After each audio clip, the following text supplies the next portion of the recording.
Boa noite a todos, senhoras e senhores, presidente. Muita gente fala aqui que protege a população brasileira, em especial os mais pobres.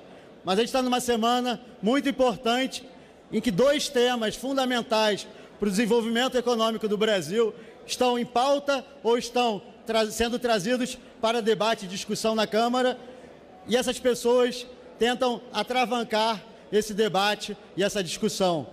A gente está falando da reforma da Previdência, tema fundamental para o ajuste fiscal e para a economia do Brasil. Se a gente quer que os pobres tenham mais trabalho e mais dignidade, a gente precisa aprovar essa reforma. Talvez não exatamente o texto que foi apresentado hoje, que eu mesmo tenho minhas ressalvas, mas uma reforma da Previdência que vai garantir não só o ajuste fiscal tão fundamental para os estados e também para a União. A reforma também vai no sentido de garantir que os pobres não pagam pela aposentadoria dos mais ricos, que a nossa Previdência hoje faz. A nossa Previdência é um grande programa de transferência de renda do mais pobre para o mais rico. Outro ponto fundamental, o Brasil está envelhecendo, a nossa população está cada vez mais velha. Se a gente não fizer essa reforma, a gente não vai ter como pagar a aposentadoria daqueles que serão mais velhos no futuro. Além disso, a gente está votando aqui agora, no plenário, as emendas, os destaques do crédito, do cadastro positivo. É um tema fundamental também para a redução dos juros no Brasil.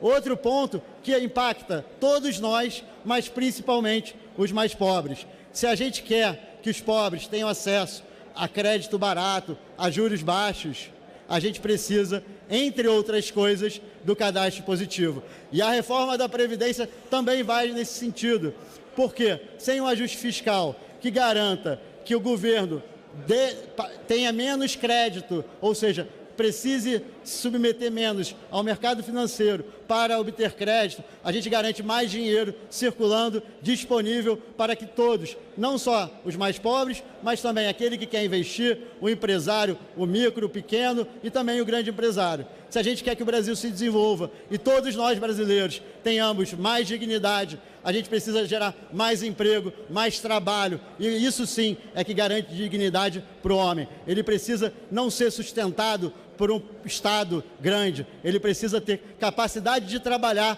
por conta própria e, com isso, garantir a sua dignidade. Então, vamos parar de demagogia, vamos parar de populismo e vamos votar aquilo que é importante para a economia do Brasil. A gente está fazendo isso agora, hoje, e a gente vai fazer isso em breve com a reforma da Previdência. A gente precisa tratar isso como um tema prioritário e sem barrar isso para que o Brasil progrida e vá em frente. Obrigado.